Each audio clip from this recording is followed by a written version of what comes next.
Kung isa ka sa mga mabiyayaan ng mahabang panahon sa mundong ito, kanino ka aasa?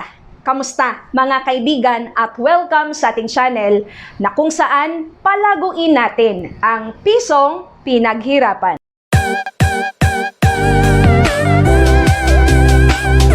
Ayon nga sa ginawang survey, 45% ng mga nagre-retire ay umaasa sa mga anak. 30% umaasa sa mga charitable institutions, yung mga tinatawag na home for the aged. 23% kailangang magtrabaho para merong pera na pwede nilang gamitin sa kanilang pagtanda. Ibig sabihin nito, yung mga nakikita natin sa kalsada na nagtitinda, di ba? Sila po yun, nabilang sila sa 23%.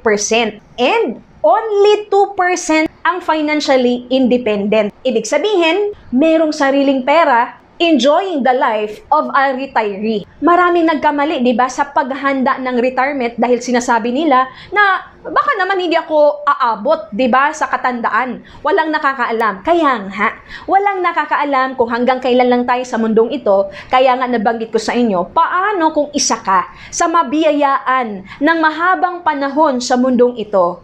Handa ka ba? Paano nga ba natin mapaghandaan ang retirement or katandaan? Aba, yan ang pag-uusapan natin sa video na ito. Now na!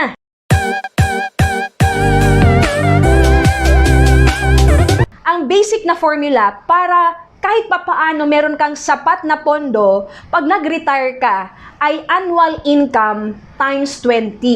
Bakit times 20? Dahil paano kapag nag-retire ka at age 60 at mabubuhay ka 20 years pa? So at least napaghandaan mo na, 'di ba? Syempre, basic lang 'yan dahil hindi pa natin isinama diyan yung inflation. Kaya kung halimbawa, you are earning now monthly income of 30,000. So 30,000 times 12, yan yung annual income mo. Times 20, yan po dapat ang iyong retirement fund goal.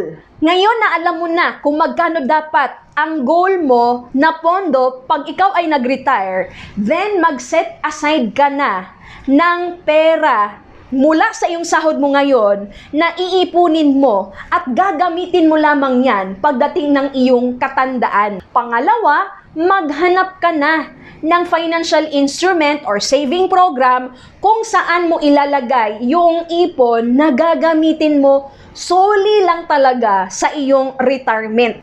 Marami kang pwedeng pagpipilian. Merong tinatawag na paper asset investments, mutual funds, stock market, UITF, mga government programs, di ba? So maganda, naka-diversify ka para pag nag-retire ka, meron kang income na nakukuha sa iba't ibang saving program na iyong itinanim ngayon. Pangatlo, dahil nga kapag sinasabing retirement, matanda na.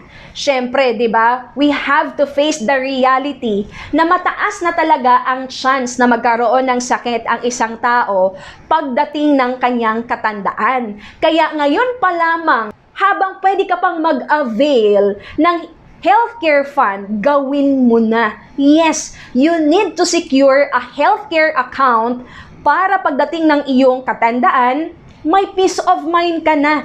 Hindi mo na iisipin at problemahin paano kaya kung magkasakit ka kapag ikaw ay matanda na, saan ka kukuha ng pera? Sa healthcare fund mo. Bakit? Nagawa mo na yan ngayon habang ikaw ay bata pa. Ang pagkakaroon po ng healthcare ay isang privilege dahil normally, ang healthcare, meron pong age limit kung sino ang pwedeng makapag-avail dyan. Hanggang 60 years old lang po yan. Lalong-lalo na yung mga tinatawag na long-term healthcare account, katulad nitong Kaiser Ultimate Health Builder. Now, with this Kaiser Ultimate Health Builder, 7 years mo lang yan pag-iipunan. Kaya nga, di ba? Hindi mo iisipin na kunin ka agad ang saving program mo or ang earnings mo sa iyong Kaiser Saving Plan once na na-fully paid mo na dahil talagang nakalaan yan sa iyong retirement. Ngayon na na-set up mo na ang financial goal mo at na-set up mo na rin sa iyong sarili na dapat ito yung amount of money na iyong iipunin para sa retirement mo,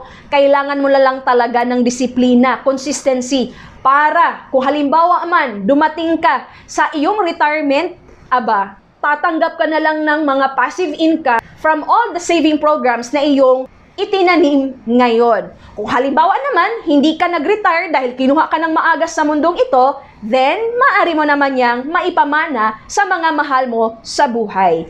I hope you find this video informative. If you do, kindly share this video to your families and friends para sila din ay ma-aware, para mabawasan na yung aasa sa mga anak dahil hindi natin pwedeng gawing retirement fund ang mga anak natin. E paano kung meron din silang sariling problema? Dadagdag ka pa ba? Diba? So mas maganda na hindi ka makisiksik sa mga charitable institution, maganda na ikaw yung donor. Diba? Hindi ikaw yung beneficiary. So talagang maganda na mapaghandaan ang retirement kasi kung tayo man ay mabiyayaan ng mahabang panahon sa mundong ito, lahat tayo magre-retire. At kung nais mo pang matuto ng proper way of investing or ng financial education, maaari kitang turuan o maten ka lang sa ating free live webinar every day, 8:30 p.m. Philippine time po yan. Mag-message ka lang sa ating Facebook Messenger para mabigyan kita ng detalye. Or maaari mo kaagad na mapanood, mapag-aralan at maintindihan ang buong recorded webinar na ang link ay nasa description box below. And of course, don't forget to grab a free copy of this book at my website at www.gesaal.net. At syempre, huwag mo rin kalimutang mag-subscribe, share, and like this video.